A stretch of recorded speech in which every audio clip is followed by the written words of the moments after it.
The diner was quiet that morning, the kind of stillness that made the clinking of coffee cups sound almost too loud. Sunlight streamed through the wide windows, catching on the chrome edges of the tables and bouncing off the glass salt shakers. At the corner booth sat Walter Branson, an 81-year-old Korean War veteran, who came here every morning at exactly 8:15. He wore his favorite flannel shirt, faded at the elbows, and a pair of heavy boots that had seen more winters than most men in the room had lived through. His hands shook slightly as he lifted his cup of black coffee, but his eyes, though tired, carried the quiet dignity of a man who had once stared down fear in battle. But that quiet morning was shattered in an instant. A younger man, broad-shouldered and mean-eyed, had been arguing with the waitress about his bill. His voice grew louder, his temper hotter, until he turned and noticed Walter watching quietly from his booth. Something about the old man's steady gaze, his calm presence, must have pricked the thug's fragile pride. Before anyone could stop it, he stormed over and struck Walter across the face. The sound echoed through the diner like a gunshot. Cups rattled. People froze. And Walter, his cheek burning red, simply raised his hand to his face, stunned not by the pain but by the cruelty of it.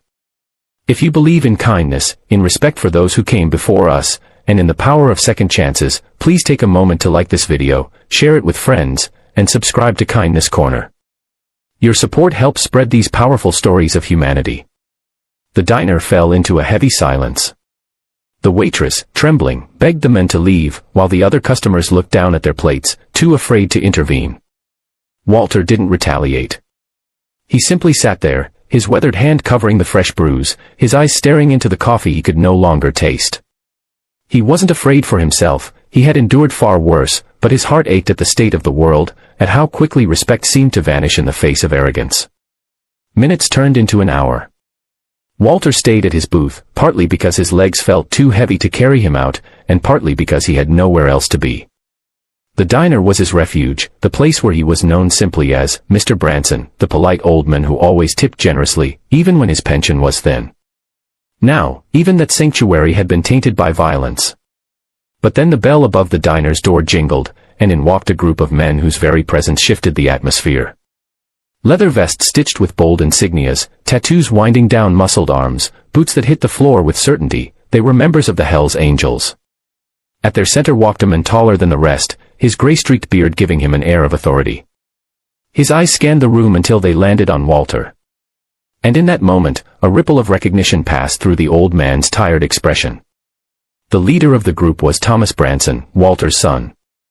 The thug who had struck Walter was still in the diner, smugly chatting with a friend near the counter, unaware of what was about to unfold. But Thomas saw the bruise on his father's face instantly, and his jaw clenched. The other bikers noticed too. The room held its breath, unsure whether violence would erupt again. But Thomas didn't charge forward. He walked slowly, deliberately, to his father's booth, sat down across from him, and placed a calloused hand over Walter's trembling one. The two men sat in silence for a long moment, the bond between them unspoken but unmistakable. Walter, who had once held his son as a crying boy in his arms, now looked at the men he had become, fierce, loyal, unyielding. For years, Thomas had been estranged from him, his path into the biker world one Walter struggled to understand. But here, in this diner, the years of distance didn't matter. Blood did. The thug finally noticed the newcomers and laughed. "What, you need your gang to protect you, old man," he sneered, standing up and puffing out his chest. The room tensed again, but Thomas remained seated, his gaze steady as stone. The other bikers stood behind him, silent, their presence enough to make even the bravest man reconsider his actions. Then Thomas spoke, his voice low but firm, every syllable dripping with authority.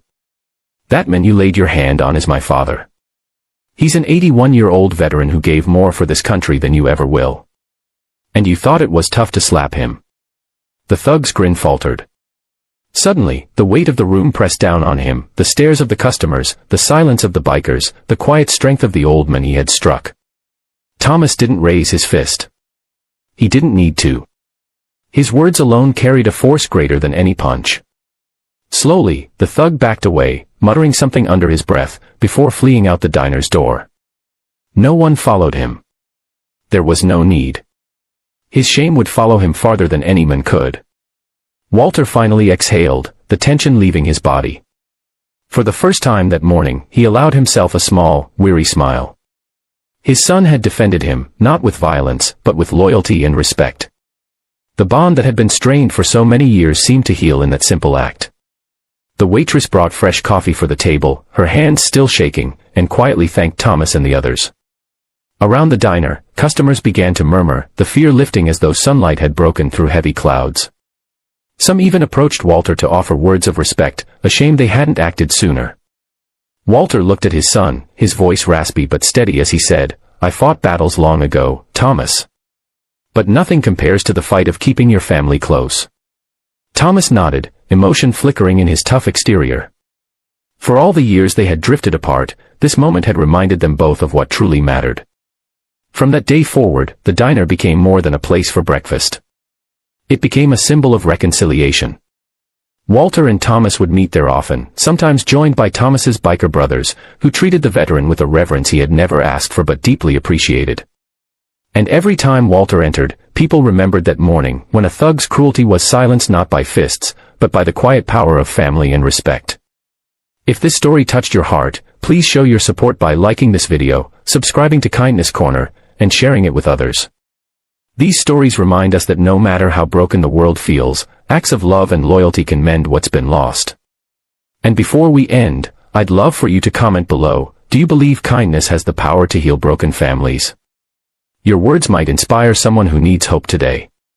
Walter Branson lived out his days with a renewed sense of peace, no longer just the lonely veteran at the corner booth, but a father who found his son again in the unlikeliest of places.